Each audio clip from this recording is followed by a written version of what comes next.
Picture this. I'm standing in front of a cracked mirror in our cozy little bathroom, the faint hum of a lawnmower drifting in from the neighbor's yard, and I'm trying to tame a stubborn strand of hair that just won't behave. It's one of those mundane moments that somehow feels heavier than it should, like the air itself is whispering secrets I can't quite hear. My name's Whitney, I'm 29, and this is the story of how my life, which I thought was all mapped out, took a turn I never saw coming. I've been married to Ethan for 3 years now. He's 32, a solid guy with a steady gig in logistics, always on the move, coordinating shipments and solving problems like it's second nature. Ethan's the kind of person who lights up a room without even trying. Outgoing, confident, the guy everyone wants to be around. He's got this tight circle of friends from his college days, and they're practically family to him. Me? I'm the opposite. I'm a graphic designer, more at home with my sketchpad and a quiet corner than at a crowded bar. I'd rather curl up with a novel than make small talk at a party. But somehow, Ethan and I work. Or at least, we have been. Let me tell you about his crew. There's Jake, 31, a personal trainer with a smile that could charm anyone. He's got this effortless charisma, always knowing the right thing to say. Then there's Marcus, 30, an accountant who's got a knack for lightening the mood with his quick wit, even if his humor sometimes flies over my head. And Tyler, 29, a mechanic with a bit of a rough edge to him, the kind of guy who's always got a story about a busted engine or a late-night adventure. They're Ethan's brothers in all but blood, and while I've always felt a little like an outsider in their world, I've tried to fit in for his sake. Ethan and I met 5 years ago at a mutual friend's party. I was lingering by the snack table, clutching a soda and pretending to be fascinated by the dip, when he walked over with this goofy grin and made some ridiculous comment about the chips being the real star of the night. I laughed, probably harder than I should have, and that was it. We bonded over our shared sense of humor, the kind that finds the absurd in the everyday. From there, it was a whirlwind.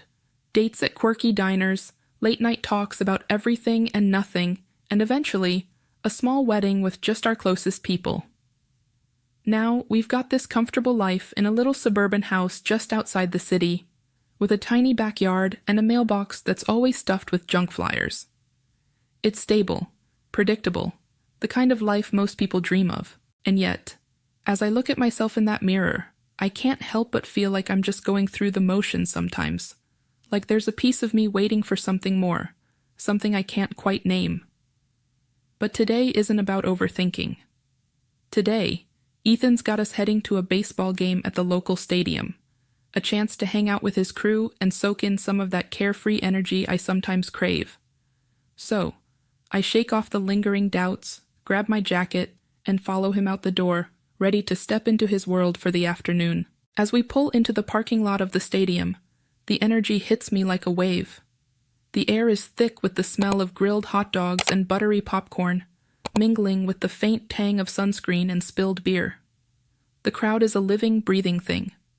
Thousands of voices blending into a roar that vibrates through my chest.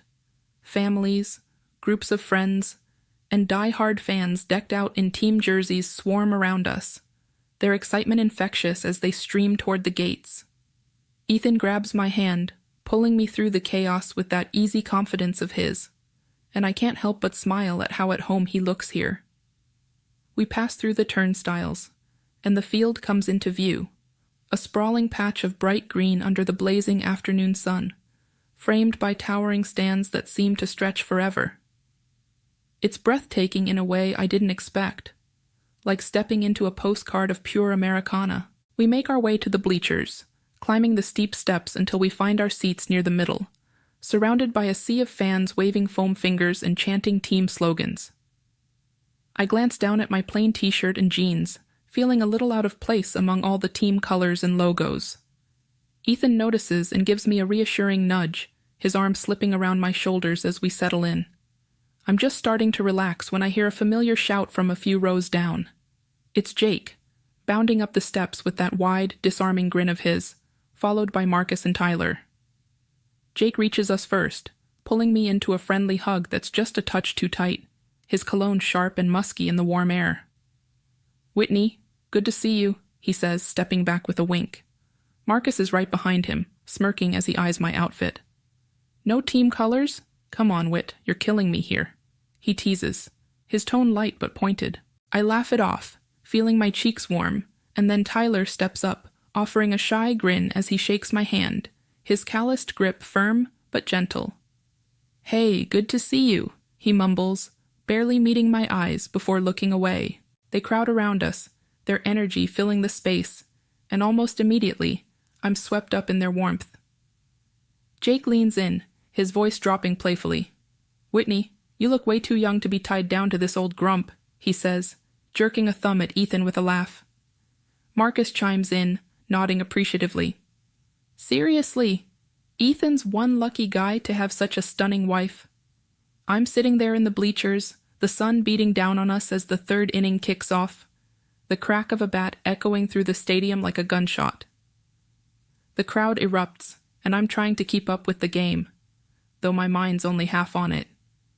Ethan's beside me, cheering with that infectious energy of his, when suddenly his phone starts buzzing in his pocket.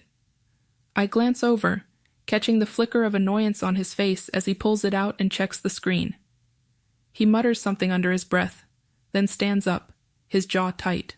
I gotta take this, Wit, he says, his tone clipped as he steps away from our row, heading toward a quieter spot near the aisle. I watch him go, his broad shoulders hunched as he presses the phone to his ear. Even from here, I can hear the tension in his voice, the way it sharpens as he talks, probably to his boss about some work crisis. I can't make out the words, but I know that tone. It's the one that means trouble. A few minutes later, he's back, his expression grim. He leans in close, his hand on my shoulder. There's an emergency at work. Some shipment got all messed up, and they need me to sort it out. I've got to head out right now. My heart sinks. I was just starting to settle into the day, and now he's leaving me here, surrounded by his friends who, let's be honest, I've never felt fully at ease with. I force a smile, though, not wanting to add to his stress. It's okay. I'll be fine. Go handle it. Jake, Marcus, and Tyler overhear and immediately jump in, their voices overlapping with reassurances. Don't worry, man. We've got her, Jake says with a grin. Yeah, we'll take good care of Wit, Marcus adds, clapping Ethan on the back. Tyler just nods, but there's a glint in his eye I can't quite read. Ethan hesitates for a split second, his gaze flicking between me and the guys. Then he leans down, gives me a quick kiss on the forehead and mutters, I'll be back as soon as I can. And just like that, he's gone, disappearing down the steps and into the crowd, leaving me with a hollow feeling in my chest. Without Ethan, the dynamic shifts. I feel more exposed, like a spotlight suddenly on me. The guys keep things light, though, cracking jokes about the players and the game, trying to pull me into their banter. I laugh along, but it feels forced, like I'm playing a part. After a while, the bleachers get too crowded, the heat and noise pressing in on us. Jake suggests we move to a quieter spot behind the stands, somewhere with a better view and some shade. It sounds like a good idea, so we gather our stuff and head down, weaving through the sea of fans until we reach a narrow corridor under the stadium. It's dimly lit, the concrete walls echoing with the distant roar of the crowd above. The air is cooler here, but it's tinged with the stale smell of spilled soda and old popcorn. I'm walking a little behind the others, distracted by the uneven ground when my foot catches on a cracked step. I stumble forward, my hand instinctively reaching for the railing to steady myself. But the metal edge is jagged, and as I grab it, I hear the sickening rip of fabric. My button-up shirt snags and tears right down the front, leaving me in just the thin white tank top underneath. My face burns with embarrassment as I clutch the torn edges, trying to cover myself. I'm mortified, my heart pounding as I glance around, hoping no one else notices. But Jake's right there, stepping in front of me like a shield, his broad frame blocking me from view. Don't worry, I've got you, he murmurs, his voice low and steady. His hand finds my waist, holding me upright, and there's this sudden jolt, a spark I can't ignore, something unfamiliar and electric that races through me at his touch. Before I can even process what's happening, The moment under the stands spirals into something I never intended. It's like a dam breaking, all the tension and unspoken feelings rushing out in a way that leaves me breathless and reeling. Jake's closeness, the way his hand steadies me, it ignites a fire I didn't know was smoldering. There's a charged silence, a shared look with Marcus and Tyler nearby, and before I can pull back, boundaries blur in a haze of reckless abandon. It's not just a stumble anymore. It's a dance of forbidden temptation, a moment of weakness where lines are crossed in the shadows of the stadium. My heart thunders with both thrill and dread as we linger there, caught in a web of unspoken desire, until the distant cheer of the crowd snaps us back to reality. We step away from each other, breathless, the weight of what just unfolded hanging heavy in the air. My mind is a storm of confusion and guilt, but there's no time to dwell on it. We have to act like nothing happened, like the world didn't just shift under my feet. We make our way back to our seats in the bleachers, my torn shirt tied awkwardly at the waist in a desperate attempt to cover the damage. I feel exposed, not just physically but emotionally, like every pair of eyes in this packed stadium can see right through me. Jake, Marcus, Tyler, and I settle into our spots, the roar of the game picking up again, as if it never paused, as if my entire reality didn't just fracture in the shadows below. I try to focus on the field, on the players darting across the diamond, but my mind is a tangled mess. Every glance from a nearby fan feels like an accusation, a silent judgment piercing through the noise. I'm convinced someone saw us under the stands, that they caught the fleeting, forbidden moment and are whispering about it now. My skin prickles with paranoia, and I can't shake the feeling that I'm wearing my shame like a neon sign. The guys, though, they're playing it cool. Too cool, maybe.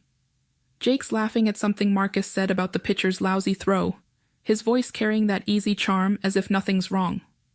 Marcus is leaning back in his seat, tossing out quips about the game with a smirk, while Tyler's glued to the action on the field, his jaw set in a way that feels almost too focused. But I notice the subtle looks between them, quick glances that dart my way before they flicker off again. It's like they're sharing a secret right in front of me, a silent agreement that twists my stomach into knots. Do they think I'm that naive, that I can't see the undercurrent of what they're not saying? My hands fidget in my lap, fingers twisting together as I try to keep my face neutral, to match their casual vibe, but inside, I'm drowning in a sea of guilt and fear. What if Ethan finds out? The thought loops through my mind like a broken record, each repetition sharper than the last. He's my rock, the one person who's always made me feel safe, and I've betrayed that in a way I can't even fully grasp yet. I picture his face, the way his eyes crinkle when he smiles, the trust in them when he looks at me, and it's like a punch to the gut. How could I let this happen? Was it just a moment of weakness? Or is there something deeper, something wrong with me that I've been ignoring? I don't have answers, only this gnawing dread that's clawing at my insides, making it hard to breathe. I keep checking my phone, my thumb hovering over the screen, waiting for a message from him, some sign that he's on his way back. Each minute that passes without a text feels like a reprieve, but also a countdown to the inevitable. What will I say when I see him? How do I look him in the eye without crumbling? The stadium around me is a chaotic symphony of life. The crowd erupts as a batter smacks a home run, the ball soaring into the stands like a comet, and everyone around me leaps to their feet, screaming and waving their arms. I'm sitting there in the bleachers, the roar of the crowd still ringing in my ears from that last home run, when I catch a glimpse of movement down by the aisle. My breath catches in my throat as I spot him. Ethan, weaving through the sea of fans, his familiar lanky frame cutting a path straight toward us. That tired smile of his, the one I've seen 1,000 times after a long day, flickers across his face as he spots me. But instead of comfort, it sends a tidal wave of guilt crashing over me, so heavy I feel like I might drown right here in this seat. My heart is a hammer in my chest, each beat a reminder of what I've done, of the secret I'm carrying like a stone in my gut. I can still feel the heat of that moment under the stands, the forbidden rush that I can't erase no matter how hard I try to push it down. I force myself to stand, my legs shaky beneath me, like they might give out at any second. I plaster on a smile, hoping it doesn't look as brittle as it feels, and call out to him with a cheerful tone that sounds foreign even to my own ears. "Hey, how'd it go at work?" I ask, my voice a little too bright, a little too desperate to sound normal. Ethan reaches our row, his shoulders slumped from exhaustion, and he lets out a low grumble about the shipment issue that dragged him away. "Total mess," he mutters, running a hand through his hair. "Took forever to sort out, but it's handled for now." He's distracted, his eyes scanning the field as if he's trying to catch up on what he missed. And for a fleeting moment, I think maybe he doesn't notice anything off. Maybe I've dodged the bullet. But even as the thought crosses my mind, I know it's wishful thinking. The tension around me is suffocating as the guys shift in their seats. Jake claps Ethan on the back, the gesture a little too forceful, a little too loud, like he's overcompensating for something. "Good to have you back, man," he says, his grin wide but not quite reaching his eyes. Marcus chimes in with a quick comment about the score, carefully steering clear of any mention of my torn shirt, his tone clipped and cautious. Tyler barely looks up, mumbling a quiet, "Hey," under his breath, his gaze fixed on the field like it's the most fascinating thing he's ever seen. I'm hyper-aware of every tiny detail, every crack in the facade we're all trying to maintain. My voice betrays me for a split second, a slight tremor slipping through as I ask Ethan if he wants a soda, hoping to distract him, to keep him from looking too closely at me. My palms are slick with sweat, and I wipe them on my jeans, praying he doesn't notice the nervous gesture. Worst of all, I can still catch the faint, lingering scent of Jake's cologne on my skin, a sharp, musky reminder of what happened, clinging to me like a shadow I can't shake. Then it happens. Ethan's gaze drops to my outfit, his brow furrowing as he takes in the makeshift knot I've tied in my torn shirt. "What happened to your shirt, Whit?" he asks, his tone curious but not yet suspicious, just tinged with that protective edge he always has. My stomach lurches, and I stammer through a half-baked excuse, the words tumbling out in a rush. I tripped earlier, caught it on a railing down by the stands. Total klutz moment," I say, forcing a laugh that sounds more like a choke.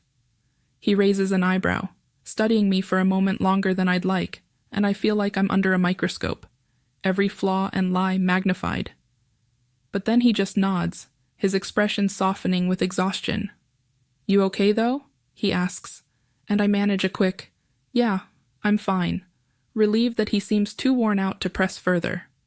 For now, at least, he buys it, settling into the seat beside me with a sigh. But sitting next to him, I feel like I'm balancing on a tightrope, one wrong move away from falling into an abyss of my own making. The game drags on, inning after inning, but I can't focus on the scoreboard or the cheers. My mind is a battlefield, replaying every second of the day, every choice that led me to this moment of quiet deception. Ethan's arm brushes against mine as he shifts in his seat, and I flinch, not because I don't want his touch, but because I don't deserve it. Not now. Not after what I've done. The ride home is a slow descent into my own personal purgatory. Ethan's behind the wheel, his hands steady on the steering column, the hum of the engine filling the space between us. But the silence, it's louder than the stadium crowd ever was. It presses against me, heavy and unyielding, like it's trying to squeeze the truth out of me. I stare out the passenger window, watching the city lights blur into streaks of gold and white, my reflection a ghostly shadow on the glass. My thoughts are a relentless loop, dissecting every moment from under the stands, the forbidden heat of that encounter burning in my memory. I'm torn in two. Part of me breathes a shaky sigh of relief that Ethan doesn't seem to suspect a thing, his tired eyes fixed on the road ahead. But the other part, the heavier part, is drowning in dread, knowing that the truth is a ticking time bomb. It's not a matter of if it'll come out, but when, and I'm not sure I'll survive the explosion. Ethan breaks the silence, his voice cutting through my spiraling thoughts like a dull knife. "Did you have fun today, Whit?" he asks, glancing over at me with a small, hopeful smile. My chest tightens, and I force myself to nod, my lips curling into a smile that feels like it's made of glass, ready to shatter at the slightest pressure. "Yeah, it was It was good, I manage, my voice barely above a whisper, hoping he doesn't hear the lie woven into every syllable. He nods, seemingly satisfied, and turns his attention back to the road. Then, almost casually, he adds, "The guys and I were thinking of hanging out again soon. Maybe a barbecue at Jake's place next weekend. You in?" Each word lands like a landmine in my mind, primed to detonate. A barbecue. With Jake. With Marcus. With Tyler. My stomach churns at the thought of being in the same space as them again, of pretending everything is fine when I know one wrong look, one careless comment, could unravel everything. What if one of them lets something slip? What if Jake's charm falters and he says too much? What if Marcus's sharp wit cuts too close to the bone? What if Tyler, with his quiet intensity, can't meet Ethan's eyes and gives us away? I swallow hard, my throat dry as sandpaper, and mumble, "Sure, sounds nice," while inside I'm screaming. We pull into our driveway, the familiar sight of our little suburban house looming ahead like a sanctuary I no longer deserve. The porch light is on, casting a warm glow over the front steps, but it doesn't feel welcoming anymore. It feels tainted, stained by the secret I'm carrying, a shadow that follows me through the door and into every corner of this life we've built. I kick off my shoes by the entryway, the faint scent of lavender from a candle on the counter, mixing with the lingering musk of the day on my skin. A reminder I can't escape. Ethan heads straight for the kitchen, grabbing a glass of water, his movements automatic, unaware of the storm raging inside me. I linger in the hallway, my fingers brushing against the framed photo of us on our wedding day, both of us laughing under a canopy of string lights. That version of me feels like a stranger now, someone who didn't know the weight of betrayal, someone who hadn't yet crossed a line there's no coming back from. That night, I slip into bed beside Ethan, the sheets cool against my skin, but offering no comfort. He's already half asleep, his breathing deep. Don't forget to subscribe, like, and comment if you enjoyed this story. This will help us create more engaging stories for you.